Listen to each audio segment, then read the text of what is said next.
Wisconsin Democrats weren't happy about Governor Scott Walker's plan to use the Affordable Care Act exchanges to provide health insurance to childless adults living above the poverty line.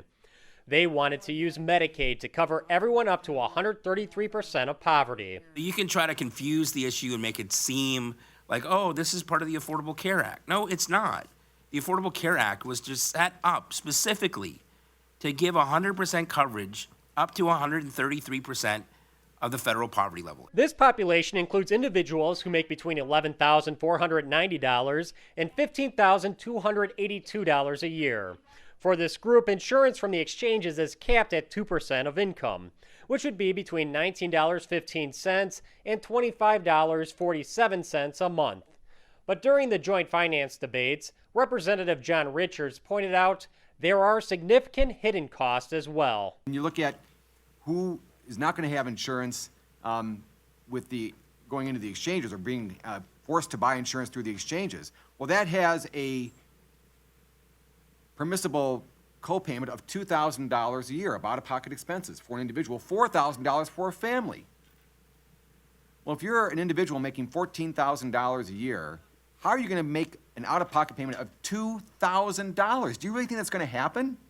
Democrats went on to argue even people who make more than 133% of poverty can't afford the exchanges. Senator Wirtz said people making above 150% of poverty will still struggle with the exchanges. You know, I think about a hearing we had in Racine, and there was a gentleman that came up and he said, I can't afford that private insurance. I'm making $9 an hour, and I can just barely pay the amount I'm paying for Badger Care now. What am I going to do? You know, if you double that amount for this new Panacea insurance you have, unfortunately, people are going to die because they just can't afford this more costly insurance. Senator Schilling talked about a young man from her district also making more than 150% of poverty who doesn't have any insurance at all. His take-home pay is $350 a week. So his medicine takes up almost 2 full paychecks. Representative Knutson pointed out that the exchanges were supposedly designed for such individuals. And Senator Schilling, you know, you talked about someone who's making $350 a week. So that's $18,000 a year. Wouldn't fall into the income range that we're discussing here. I mean, someone who's over 133% is going to be on the exchange under Obamacare, under anyone's plan.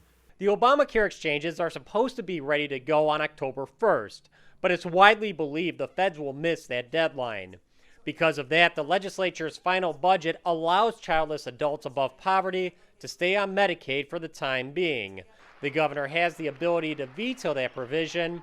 He is scheduled to sign the budget into law on Sunday, June 30th. For the McIver Institute, I'm Bill Osmolsky.